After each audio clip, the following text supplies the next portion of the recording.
5 राज्यों में जल्द ही विधानसभा चुनाव होने वाले हैं। इन चुनावों में जनता किसकी चुनेगी सरकार, पार्टियां किस आधार पर मांगेंगी वोट। एबीपी न्यूज पेश करता है घोषणा पत्र।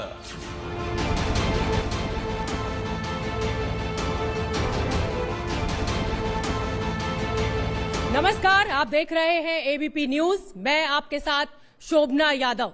चारों ओर चुनावों का शोर है और इसी शोर के बीच खूब चर्चा हो रही है एबीपी न्यूज की।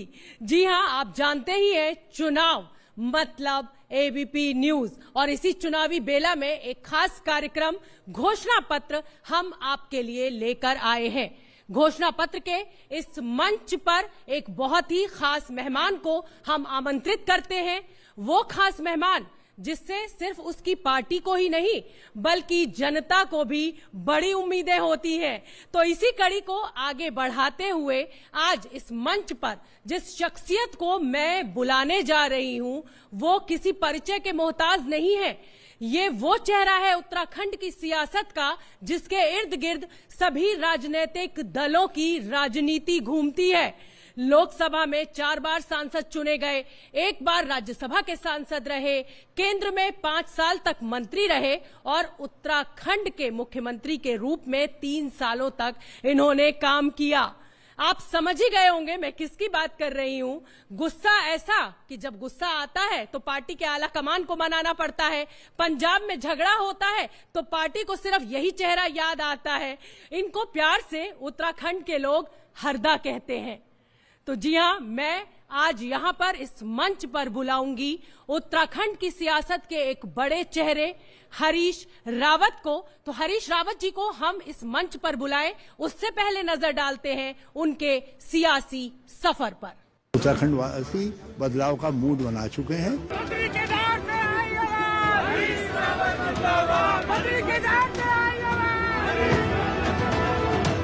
अब मैं कुछ पेंडुलम हो गया हूँ। ये मौन व्रत लोकतंत्र को बचाने के लिए। हरीश रावत कांग्रेस के कद्दावर नेता और उत्तराखंड में पार्टी का चेहरा। हरीश रावत के लिए इस बार का चुनाव किसी अग्नि परीक्षा से कम नहीं है। उनके सामने उत्तराखंड में कांग्रेस की वापसी कराने की जिम्मेदारी है। इस बार वो 3 तिगाड़ा काम बिगाड़ा जैसे नारे देकर बीजेपी पर हमला कर रहे हैं, लेकिन उन्हें याद रखना होगा कि सामने बीजेपी की वो सरकार है जिसके पास मोदी जैसा चेहरा है जो किसी भी सियासी गणित को बदलने की ताकत रखते हैं। लोग इस उम्मीद में थे कि जल्दी से जल्दी चुनाव की तिथियां घोषित हों ताकि भाजपा को उनके कुशासन के लिए दंड दिया जा सके। हरीश रावत की गिनती कांग्रेस के धुरंधर नेताओं में होती है। कांग्रेस और गांधी परिवार से उनकी वफादारी भी जग जाहिर है। वो खुद को कांग्रेस का बालिका वधू तक कहते हैं। बीते साल पंजाब में जब सीएम कैप्टन अमरिंदर सिंह के खिलाफ कांग्रेस की अंदरूनी कलह खुलकर सामने आ गई तो उसमें हरीश रावत ही संकट मोचक बनकर उभरे थे। लेकिन कुछ दिनों पहले बीच चुनावी समर में अपने हाथ बंधे होने का बयान देकर हरीश रावत ने खलबली मचा दी। 73 साल के हरीश रावत 2014 में पहली बार तब उत्तराखंड के मुख्यमंत्री बने थे जब कांग्रेस आला कमान ने मुख्यमंत्री विजय बहुगुणा को हटाया था। लेकिन 2017 के चुनाव में न सिर्फ हरीश रावत की सरकार चली गई बल्कि खुद हरीश रावत सीएम रहते हुए 2 सीटों से चुनाव हार गए थे। लेकिन इस चुनाव में हरीश रावत नए सिरे से ताल ठोक रहे हैं। चुनावी सर्वे भी इशारा कर रहे हैं कि उत्तराखंड के सीएम पद के लिए हरीश रावत की लोकप्रियता दूसरे नेताओं से ज्यादा है। हरीश रावत का अपना सियासी कद है। वो 4 बार लोकसभा और 1 बार राज्यसभा के सांसद रह चुके हैं। उन्हें यूपीए सरकार में केंद्र में मंत्री बनने का भी मौका मिला।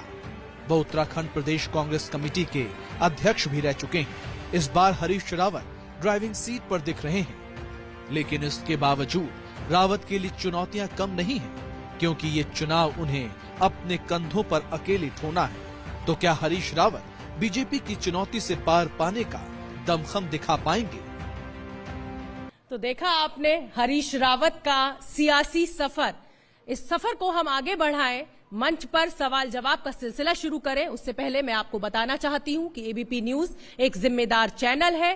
कोरोना काल के चलते हमने हर प्रोटोकॉल का ध्यान रखा है। इस सभागृह में जितने भी मेहमान मौजूद हैं सभी ने मास्क लगा रखा है, सोशल डिस्टेंसिंग का पालन कर रहे हैं और दोनों वैक्सीन की डोज भी इनको लगी हुई है। तो चलिए हरीश रावत जी को मैं मंच पर अब आमंत्रित करूंगी। हरीश रावत जी, सवाल जवाब का सिलसिला हम शुरू करें उससे पहले मैं चाहूंगी कि कांग्रेस को उत्तराखंड की जनता क्यों वोट दे, क्या है आपका घोषणा पत्र संक्षिप्त में। तो तालियों के साथ स्वागत कीजिए हरीश रावत जी का। आइए सर।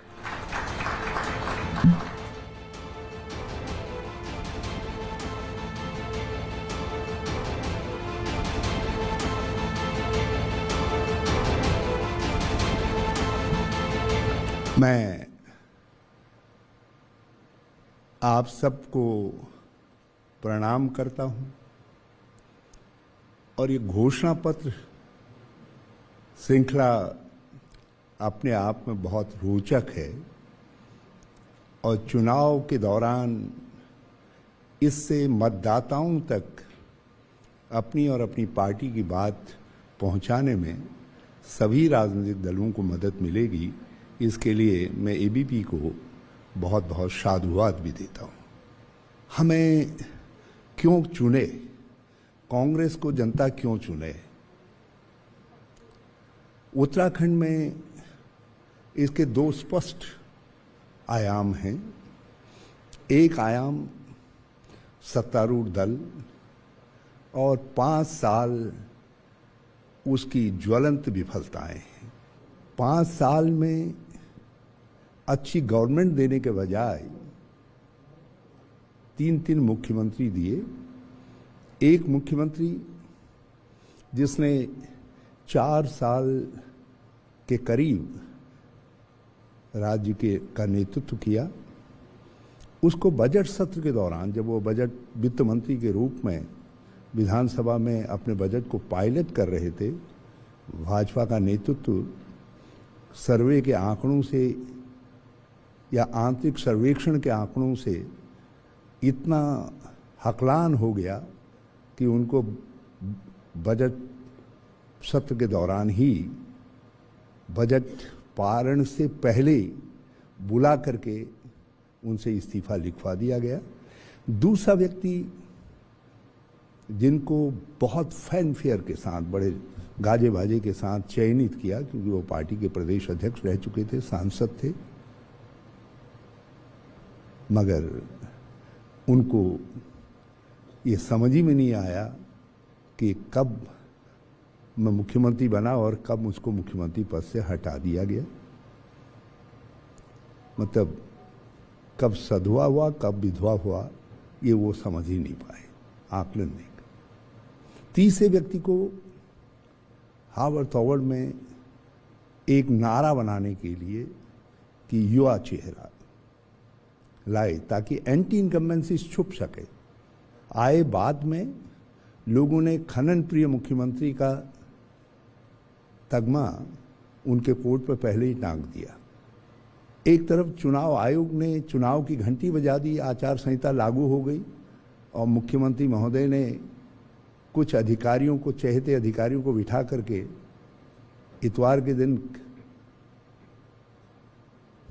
विधानसभा को खुलवा करके, कार्यालय खुलवा करके सैकड़ों आदेश, जो कम से कम 1000 आदेश होंगे, तबादलों आदि आदि के निकाल दिए।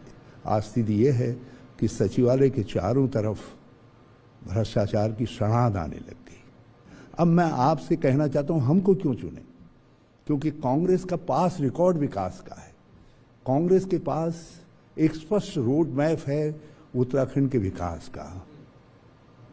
Thank you. आइए हरीश जी, अब सवाल और जवाब का सिलसिला शुरू करते हैं। हरीश रावत जी घोषणा पत्र के मंच पर कुर्सी पर विराजमान हो गए हैं और मेरा पहला सवाल हरीश रावत जी आपसे यही है कि उत्तराखंड में सर्दी बहुत बढ़ गई है, लेकिन आज एक ऐसी खबर आई जिसके बाद सियासी पारा बहुत बढ़ गया है, गर्मी हो गई है।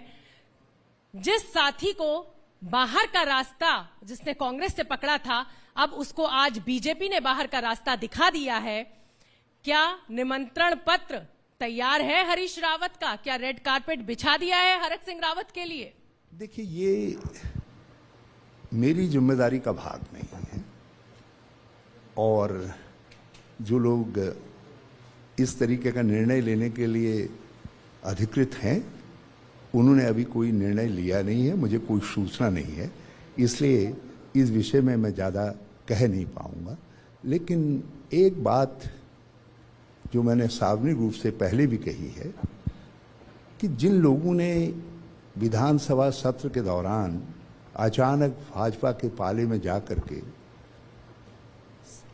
सरकार को गिराया था, वो लोकतंत्र के भी दोषी हैं और वो उत्तराखंड के जनता के भी दोषी हैं। मैं आज भी उस स्टैंड पर कायम हूँ और राजनीति के अंदर सोच में बदलाव आता है, मगर जब आप कोई गलत काम करते हैं तो उसके लिए प्रायश्चित भी होना चाहिए। उसके लिए आपको सार्वजनिक रूप से ये कहने की हिम्मत होनी चाहिए कि हमसे ये निर्णय गलत हुआ। तो अगर वो प्रायश्चित करेंगे हरक सिंह रावत, तो क्या हरीश रावत उनका स्वागत करेंगे कांग्रेस में? आपका दिल क्या कहता है? देखिए, ये राजनीतिक परिस्थितियों पर, सामने की चुनौतियों पर निर्भर करता है और जिन लोगों को उन चुनौतियों का सामना करने के लिए टीम सजानी है, मैं उसमें से एक व्यक्ति हूं।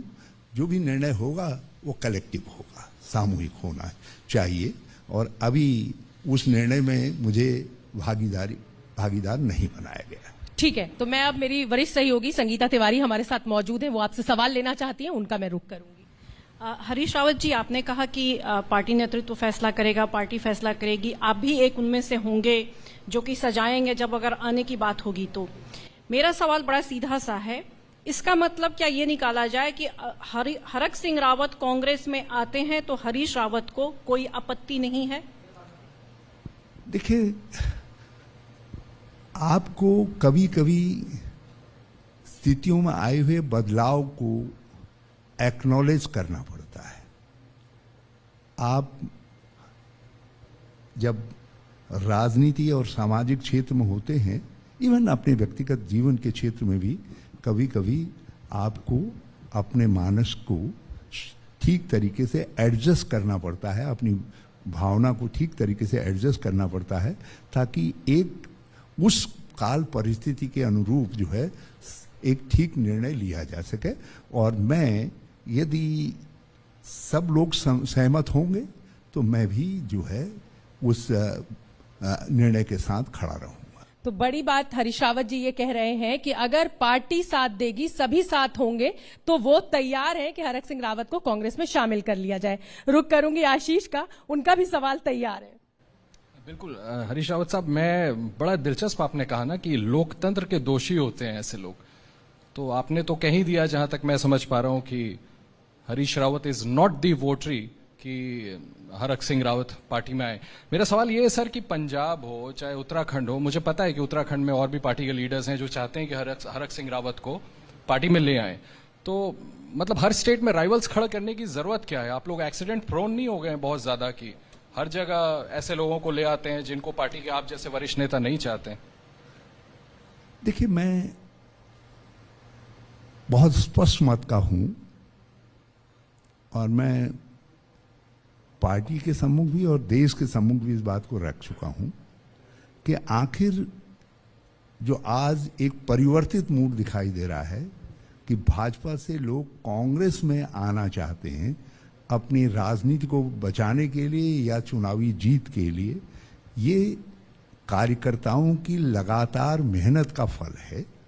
उन्होंने खेत को सींचा है, तो जो खेत को सींचने वाले हैं, जिन्होंने इस लायक बनाया है कि उसमें अब इस समय फसल उग सकती है, तो उनके हित की रक्षा की जानी चाहिए और मैं उन कार्यकर्ताओं की भावना के साथ हूं। लेकिन चुनावी दृष्टिकोण से कभी कभी रण जीतने के लिए आपको कुछ ऐसे स्ट्रेटेजिकल निर्णय लेने पड़ते हैं, तो वो स्ट्रेटेजिकल निर्णय यदि लिए भी जाएं तो उन कार्यकर्ताओं की भावनाओं का आदर करते हुए और उनकी मेहनत की पे परिणामों को भविष्य के लिए सुनिश्चित करते हुए लिया जाना चाहिए। तो मतलब आप ये कह रहे हैं कि कार्यकर्ताओं की भावनाओं का ध्यान आप रखेंगे? क्योंकि मैं जानता हूं इस तरीके के निर्णय लेने में कहीं न कहीं पर मुझको भी सम्मिलित किया जाएगा, तो मैं अपनी तरफ से इस बात को सुनिश्चित करवाने की कोशिश करूंगा कि हमारे वो कार्यकर्ता जिन्होंने पार्टी को इस समता के लायक बनाया है कि आज वो 11 से 50-60 और आगे की तरफ बढ़ सके, तो उनके उस मेहनत को सुरक्षित रखा जाए। ठीक है, उसकी सुरक्षा। हरीश रावत जी, इशारा क्या है? इशारों में आपने बहुत गहरी बात कह दी है, कार्यकर्ताओं की आप बात कह रहे हैं और साथ ही हरीश रावत अपनी मर्जी भी बता रहे हैं, लेकिन मैं अब इससे आगे बढ़ूंगी। घोषणा पत्र में बीजेपी कहती है कि उनके पास एक युवा व उत्साही चेहरा है। आपकी उम्र का भी वो जिक्र करते हैं और उस युवा और उत्साही चेहरे के साथ प्रधानमंत्री मोदी का हाथ भी है, साथ भी है। ऐसे में आने वाले विधानसभा चुनाव में हरीश रावत को ये लड़ाई उत्तराखंड की कांग्रेस बनाम बीजेपी लगती है या हरीश रावत बनाम पुष्कर धामी लगती है? देखिए, निर्णय होगा कांग्रेस बनाम भाजपा में। हाँ, उसमें कभी कभी लोकतंत्र में चेहरों का भी महत्व है और उसमें से यदि एक चेहरा मुझे समझा जा रहा है तो मैं उसके लिए जनता जनार्दन का भी और मीडिया का भी आभारी हूं, या जो समझते हैं नेतृत्व समझता, मैं नेतृत्व का भी आभारी हूं। मगर इतना मैं बहुत स्पष्ट कर देना चाहता हूं कि सरकार का संचालन करना कोई 100 मीटर रेस नहीं है या जो है दौड़ नहीं लगानी है। आपकी के पास समझ होनी चाहिए, आपके पास नीतियां होनी चाहिए, आपके पास साहस होना चाहिए, आपके पास निर्णय लेने की परिपक्वता होनी चाहिए। और मैं समझता हूं उत्तराखंड के लोग जो है इन सब बातों को देखेंगे और फिर भी यदि कोई भाजपा के पास बहुत ही चटकीला नौजवान है, वो दौड़ने की बात कहता है, तो हरीश रावत उसके साथ दौड़ने में भी compete करने को तैयार है। तो हरीश और रावत मैं एक छोटा उदाहरण बताना चाहता हूं। अभी राज्य में एक आपदा आ गई, फिर आई, क्योंकि ये पर्वतीय अंचल है, लैंडस्लाइड बड़े पैमाने पर हो गए। उस एरिया को गौरी छाल कहते हैं और गौरी नदी नीचे बहती है, बड़ी बेगमई नदी है, वो काली की ट्रिब्यूटरी है। उसके ऊपर के सारे गांव ऐसे टूट टूट करके आ गए। लोगों ने हेलीकॉप्टर का सर्वेक्षण किया, भाजपाई जवानों ने, और वो भी कुछ दिनों के बाद जब मैं पहुंच गया, और जिसको कह रहे हैं कि हरीश रावत उम्र दराज है, वो हरीश रावत लाठी टेक करके, घास पकड़ करके और झाड़ियों के डंठल पकड़ करके नीचे नदी बह रही है और उन गांवों को देखने के लिए और वहां के लोगों को सांत्वना देने के लिए पहुंचा। टेस्ट कहां पर होता है व्यक्ति का जी, उसको देखना पड़ता। और मैं समझता हूं कि हमारे राज्य के लोग इस बात को बहुत अच्छी तरीके से समझते हैं। वो ये जानते हैं कि कभी चुनौती आएगी, यदि हरीश रावत है उसमें से एक उनके दिमाग में या पार्टी के दिमाग में, तो वो जानते हैं कि हरीश रावत 21 रहेगा, 20 नहीं रहेगा। हरीश जी, आपने एक बात कही थी कभी कि जो लोकतंत्र के दोषी हैं, अभी भी आपने ये बात कही, उनको पहले माफी मांगनी चाहिए, उसके बाद वो वापस आ सकते हैं। तो क्या ये माना जाए कि हरक सिंह रावत अगर माफी मांग लेते हैं तो हरीश रावत को मंजूर है? और दूसरा, विजय बहुगुणा जी बाकी रह गए जिन्होंने सरकार आपकी गिराई थी, जिन लोगों की बड़ी भूमिका थी, क्या उनका भी आप स्वागत करेंगे? देखिए, विजय बहुगुणा मेन एक्यूज हैं डेमोक्रेसी के, और ऐसे अपराधी हैं कांग्रेस पार्टी के जिनको कांग्रेस पार्टी ने मेरे 22 साल के लेजिस्लेटिव एक्सपीरियंस के ऊपर रख करके उनके 2.5 साल के लेजिस्लेटिव एक्सपीरियंस को सम्मान दिया और उनको मुख्यमंत्री बनाया। तो मैं नहीं समझता ऐसे व्यक्ति को लोकतंत्र के अंदर माफ किया जा सकता है, कोई भी पार्टी करेगी। हरक सिंह इत्यादि बालपने में, क्योंकि कई लोगों में आकांक्षा होती है, मेरे मन में भी आकांक्षा है मुख्यमंत्री बनने की, रही होगी, ऐसा नहीं है, और मैंने भी उछल कूद नहीं बचाई, मैं नहीं कहूँगा इस बात को, मैंने भी उसके लिए प्रयास किया। होने चाहिए और महत्वाकांक्षाएं होनी चाहिए, और नौजवान में महत्वाकांक्षा नहीं होगी तो नौजवान आगे कैसे बढ़ेगा।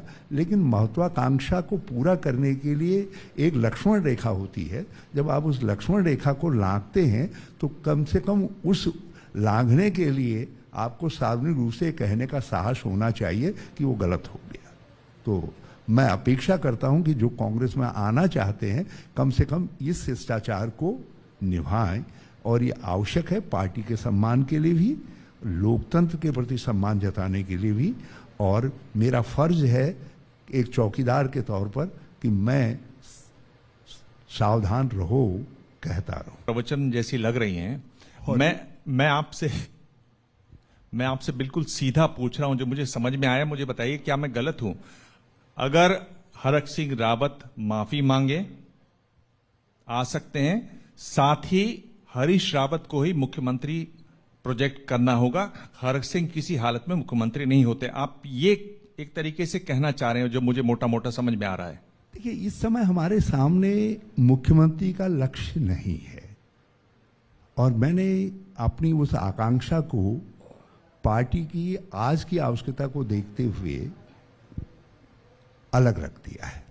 मैंने कहा नहीं, मैंने वो देवताओं को समर्पित कर दी है, भगवान केदार को समर्पित कर दी है।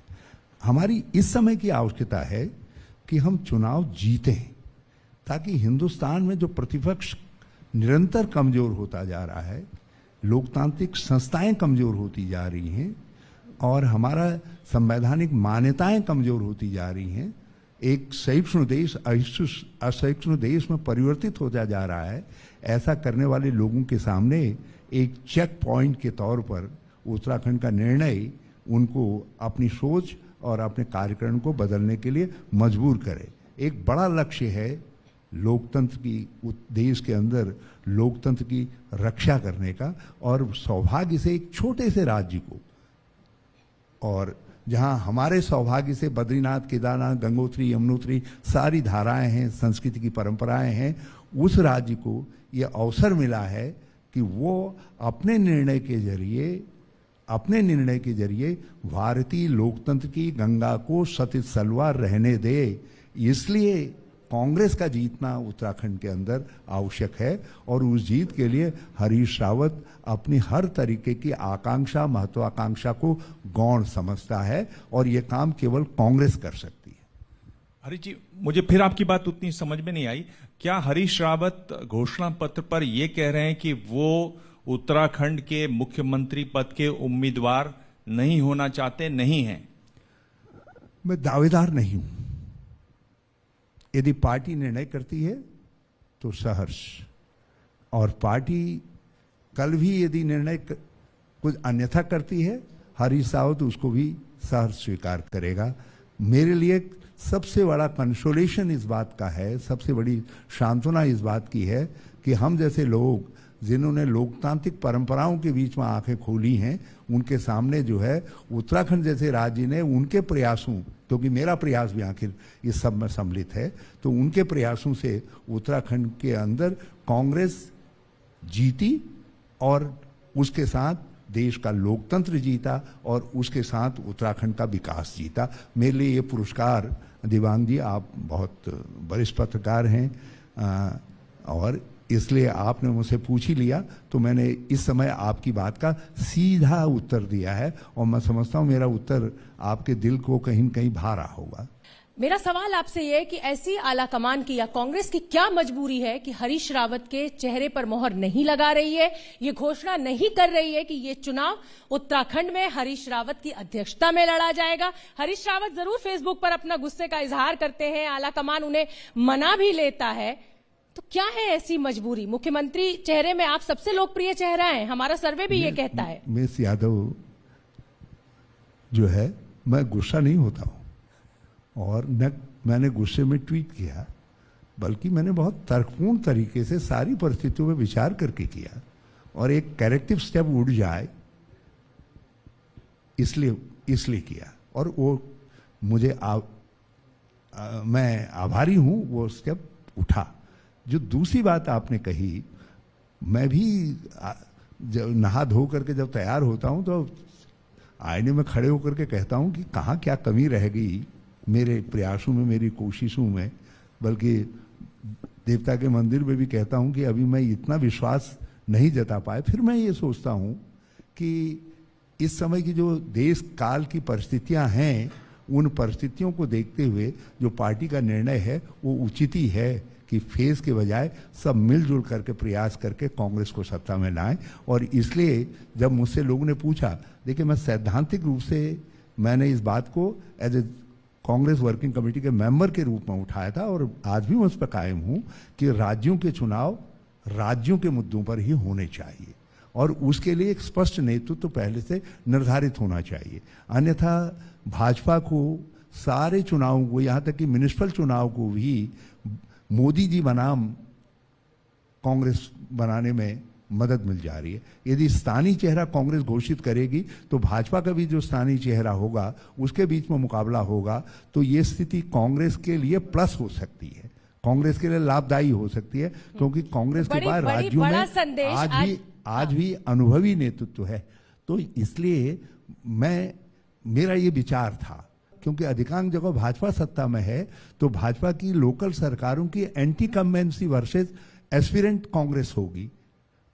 जो कांग्रेस के एस्पायर करने वाली लीडरशिप है वो सामने होगी। इस समय जो मोदी जी की आड़ लेकर के भाजपा कभी कभी अपने सारे पापों को छुपा दे रही है, तो वो अवसर उनको नहीं मिल पाएगा और उत्तराखंड के अंदर हम ये नहीं आने देंगे। इसीलिए हम मोदी जी का नाम ही नहीं लेते हैं। हम तो चुनाव जो है, कोई हमसे कहता है, मैंने कहा भैया जो ये पहलवान हमारे सामने हैं, जो चुनाव के मैदान में दिखाई दे रहे हैं गाड़ गधेरों में, जिन्होंने 5 साल उत्तराखंड को बर्बाद किया है, हम तो इनके खिलाफ चुनाव लड़ रहे हैं।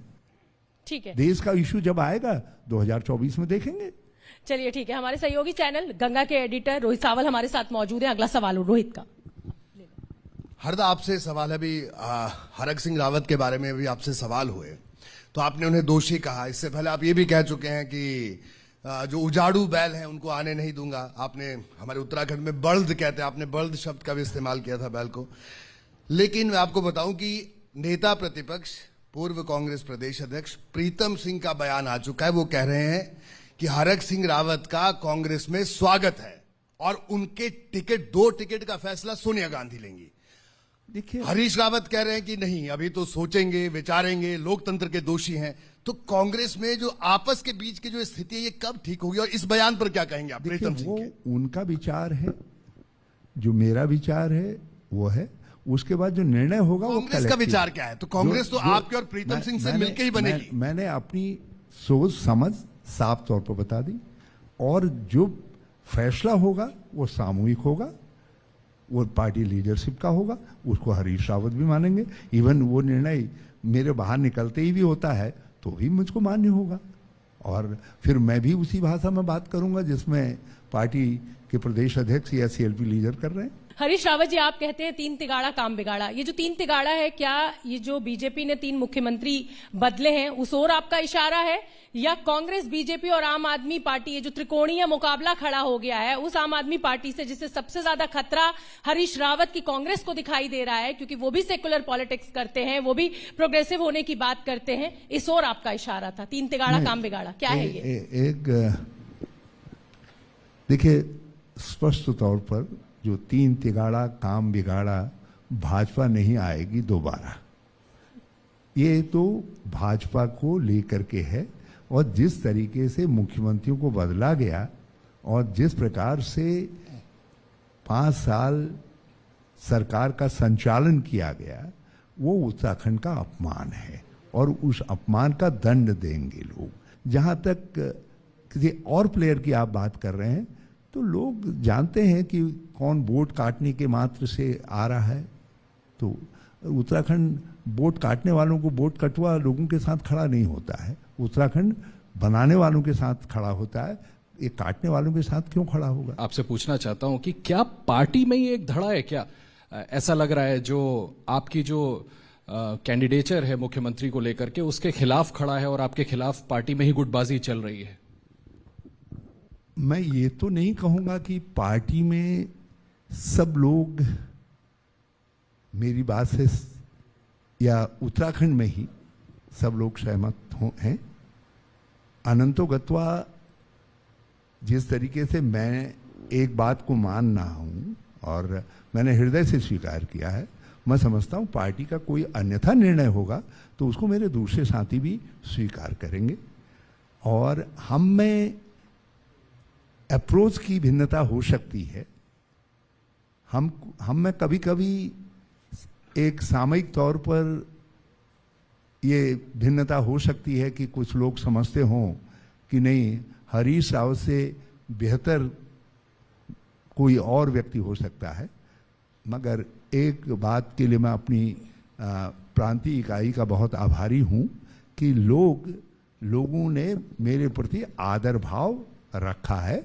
ये कहा है नहीं अभी ये निर्णय नहीं होना चाहिए, मगर नेता हमारे नेता हैं तो अब कोई आवश्यक नहीं, मुख्यमंत्री पद बड़ा थोड़ी होता है। अपने साथियों का प्यार साथ रहे, आदर भावना उनके मन में रहे तो ये भी तो राजनीति के अंदर एक बड़ी पूंजी है। हा? और मैं छोटी पूंजी के चक्कर में इस बड़ी पूंजी को क्यों गवाऊं? यदि मेरे साथी ये कहते हैं कि भाई साहब हो गया, बहुत हो गया, तुम सब तीर्थ नहा लिए, अब हम इस तीर्थ में हम नहाना चाहते हैं, तो मैं उनको क्यों हतोत्साहित करूं? सिर्फ बड़े भाई साहब तो कहें, आदर और सम्मान के साथ तो कहें। तो ये जो शिष्टाचार है वो उत्तराखंड की परंपराओं के अनुकूल है। उसके लिए मैं उन सबको जो मुझको कहते हैं नहीं हमारे नेता हैं, हमारे बड़े भाई हैं, हमारे सीनियर हैं, मैं उन सबको धन्यवाद देता हूं। अगला सवाल मनु पवार। रावत जी, आप हमारे गृह राज्य के नेता हैं। जहां एक आम धारणा है कि आप जब विपक्ष में होते हैं तो बहुत जेन्युइन नेता नजर आते हैं, बहुत जेन्युइन नेता। आप बहुत बुनियादी सवालों पे बात करते हैं, पहाड़ के मसलों पे बात कर रहे हैं, स्थानीय रोजगार, स्थानीय उत्पाद, इवन कि गैरसैंण का अभी आपने कहा कि पहाड़ में राजधानी वाला मामला जो है, विधानसभा का जो आपने भवन बनवाया। लेकिन जब आप पावर में आते हैं, सत्ता में आते हैं, तो आपके इर्द गिर्द एक ऐसा घेरा बन जाता है कि विपक्ष में रहते हुए जो आप बुनियादी सवाल उठाते हैं, जो जेन्युइन मुद्दों पे बात करते हैं, वहां आपकी नजर नहीं जाती। तो मैं ये जानना चाह रहा हूं कि पिछले वाले हरीश रावत और अब वाले हरीश रावत में क्या फर्क देखेंगे, क्या आश्वस्त करेंगे आप उत्तराखंड की जनता को? जो आप मुझसे अपेक्षा कर रहे हैं, हरीश रावत वही है, और जो देखा वो सत्ता का थोड़ा स्वभाव है। मगर मैं इतना आपसे कहना चाहता हूं, मुझे 3 साल मिला, बल्कि आज मुझे खुशी है, मेरे लोकल वोकल की बात को माननीय प्रधानमंत्री जी भी कह रहे हैं। मैंने सारे लोकल उत्पादों को, लोकल चीज़ों को प्रोत्साहित करने का काम किया। नंबर 1, मैंने वहाँ की संस्कृति, परंपराएं आदि को, यहाँ तक कि ऐपण जैसी कला जो विलुप्त प्राय हो गई थी, या गंगा दशहरा की, उनको भी उभार करके रखा। मैंने वहाँ के जो त्योहार थे, तीज थे, उनको उभार करके रखा। मैंने भाषा बोली संस्थान बनाए, यूनिवर्सिटी के अंदर उनकी रिसर्च करवाई, जो बोलियां विलुप्त हो रही हैं मैंने उनको आगे लाने का काम किया। मैंने कलाकारों को, जो हमारी कला संस्कृति के संधि स्थल हैं, उन सबको प्रोत्साहित करने का काम किया। आप मुझसे, मैंने मडवा झुंगरे से लेकर के मैं दूसरी कहानियां आपको बता चुका हूं, उन पर फिर नहीं कहना चाहता हूं। केवल ये कहना चाहता हूं, मैं मुख्यमंत्री के तौर पर भी गांव का ही, मोहनरी का ही हरीश रावत रहा। मैं जितनी बार मैं मुख्यमंत्री के तौर पर अपने गांव में गया हूं, उतना शायद ही कोई गया हो। संगीता तिवारी, अगला सवाल। हरीश रावत जी, मैं आपको उत्तराखंड से निकाल के थोड़ा सा दूसरे राज्य में ले चलना चाहूंगी, जहां के मसले आप बहुत दिनों तक सुलझाते रहे, लेकिन कांग्रेस के मसले वहां के अब भी सुलझे नहीं हैं। पंजाब की बात कर रही हूं। पंजाब में समस्या है कहां? चूंकि आपने बड़े करीब से देखा है, तो दिक्कत क्या है? वहां पे स्टेट लीडरशिप की दिक्कत है, या कि यहां दिल्ली में बैठे लोगों में दिक्कत है? और इसी पे एक चीज मैं और आज आपसे जानना चाहूंगी कि क्या नवजोत सिंह सिद्धू को वहां का प्रधान बनाना सही फैसला था? बिल्कुल सही फैसला था, क्योंकि सरकारों के प्रति अकाली दल से लेकर के अमरेंद्र सिंह जी की सरकार तक जो एंटी इनकम्बेंसी बिल्ट हुई थी, उस एंटी इनकम्बेंसी का फायदा उठाने के लिए आप मैदान में आ गई थी, और उसके बीच में एक रुकावट कोई बन सकता था तो वो नवजोत सिंह सिद्धू था, और वो रुकावट बना। और यही कारण है कि जिस तेजी के साथ आप ऊपर बढ़ रही थी, आपके बढ़ने पर ब्रेक लगा, और चन्नी के श्री चरणजीत सिंह चन्नी के बनने के बाद इवन जो सेफोलॉजिस्ट भी हैं, जो ये गणना कर रहे हैं, वो लोग भी इस नतीजे पर पहुंचे हैं कि एनीथिंग कैन हैपन देयर। बहुत बहुत धन्यवाद, आप हमारे कार्यक्रम में आए। देखते रहिए एबीपी न्यूज, चुनाव मतलब एबीपी न्यूज।